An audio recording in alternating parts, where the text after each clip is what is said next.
I wanted to ask you about the three guys who redshirted last year, Mhm. Adam, Jonathan, and Jordan. Can you just talk a little bit about what each of those guys add to the team? Well, let's start with Jordan being the freshman and someone who hadn't had college basketball experience yet. It was a great year for him to adjust to college. And it was also really beneficial being able to spend that time with our strength coach. Most freshmen, when they come in, the thing that they got to improve on most is the physical part of things. And Jordan, being a longer, leaner guy, definitely benefited from that. Adjusting to Division I practices and learning a lot, being on scout team, learning all the other Big 12 offenses, defenses. As far as Adam and John, both of them came in from college programs, so it's a little easier for them to adjust to the strength and conditioning and everything. But what they were really blessed to be able to do was just focus on their games and begin to learn our offense and defense and scout all the other Big 12 teams, which really improves their basketball IQ. Both of them have put on uniforms in college, have played minutes, so that will give them an advantage and help out compared to other people that just come in like Jordan that haven't played a game yet. But all three are outstanding young men. Actually, they all really get along and hang out all the time together. They all live together. So Maybe just a little more on Adam. I guess. Adam's somebody really benefited going against the guards each and every day last year. But Adam physically and athletically, he's a two-way guy that can get his own shot. He can shoot the three. He's got a mid-range. He can finish. Defensively, one of our better defenders on the team. So a well-rounded player. John is somebody, we call him Everyday John because he followed Freddie and works just like him. So unbelievable work ethic and trimmed down a little bit from Vegas, down to 6-7% body fat. And I think that's helped him with his mobility. Now he's got a 42-inch vertical and one of our strongest, if not strongest players on the team. So with a great motor, but really was able to work on his skill set and benefited working out against Freddie and Tristan and Flo every day last year. Can you see him as a defensive presence, a rim protector? Definitely can rebound and can be an elite college rebounder and can be a good shot blocker. Only a 7'2" wingspan, doesn't have Freddie's 7'6" wingspan, but quick leaper, and he's a kind of a right in between Mark and Rico as far as physicality. Rico is a little bigger and Mark's a little smaller, so you can tell those guys are warriors, and being compared to those guys physically is a great thing. Thanks, Scott. Next question comes from the newly promoted sports director at KCN-TV in Waco, Curtis Quillen. That's the nicest introduction I've ever received. Thanks, Coach. The metrics seem to like you guys heading into this season. When you look at your roster right now, what is it that has you so excited about this season? I think it starts with the experience. Whenever you return a lot of players that were successful, definitely in a season that has gotten moved back in a short summer, you're benefited by having guys that have had college experience. Now, just because players did it 1 year doesn't guarantee they'll be as successful the next year, but definitely gives you an advantage, and most people would take it rather than not. And love what the metrics are saying, because we feel the same about our guys, that they're very talented and very good players. How big of a celebration did you guys have when Jared and Maceo told you that they were coming back, and now that they're getting closer and closer to the season and getting these honors, what are the expectations you guys have for them?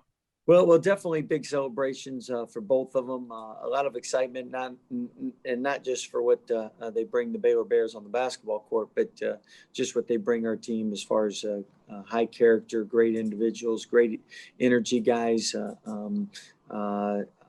people that you just love being around each and every day. So we're glad we got to spend more time with them individually this year, as well as being able to have them play for Baylor University. As far as what was your second question?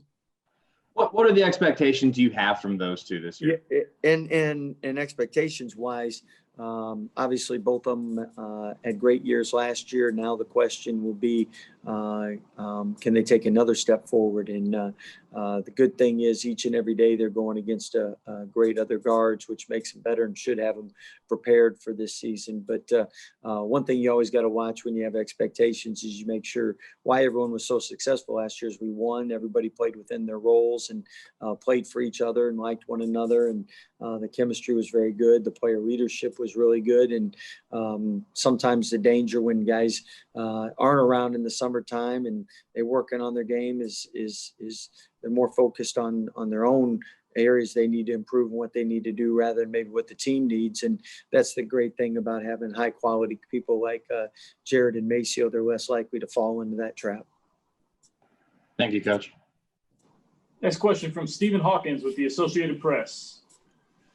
Hey, Scott, 3 weeks from today is the opener of the season. What do you need to do between now and then? Or is your team, are you to the point where you're ready to play a game? Well, I would say most teams that haven't been shut down because of COVID would probably be where we're at, and that is they're ready to play somebody else. Normally at this time, we've already had 2 scrimmages, and you're ready for your first game. So I think guys are tired of beating up on each other in practice. They're tired of hearing from coach. And the great thing about playing games is it's like a test. And you prepare for a test, but until you actually take the test, you don't know what areas you might be weak on. And that's the tough thing with not having opportunities to scrimmage. This year we had to scrimmage LSU and Texas A&M, and both of them would have shown areas that we needed to shore up or focus on. And more importantly than the coaches, it allows the players then to buy in more what we need to do to be successful after scrimmages. So we're all in the same boat. Everybody's ready to play. Hopefully we're all tipping it off and we're all playing come November 25th. Is there anything different or special you'll do these next 3 weeks because of the absence of those scrimmage games to try to create something? Or yeah, we've been trying to come up with some creative ideas. It makes it tougher, obviously, with team activities, with social distancing and all those kind of things. And then the other challenge is getting normally this time of year you'd have a bunch of officials coming in because they want to get ready for the season as well. And because of COVID not being able to do that makes it tough too. Thanks, man. Next question from Matt Roberts with KWKT TV in Waco. Guys do get ready for a season. Do you have to do anything different? You know, you talk about how excited the guys are and how hard they're going in practice every day. Do you have to rein that back a little bit with the tough non-conference schedule and then conference starting so quickly into the season?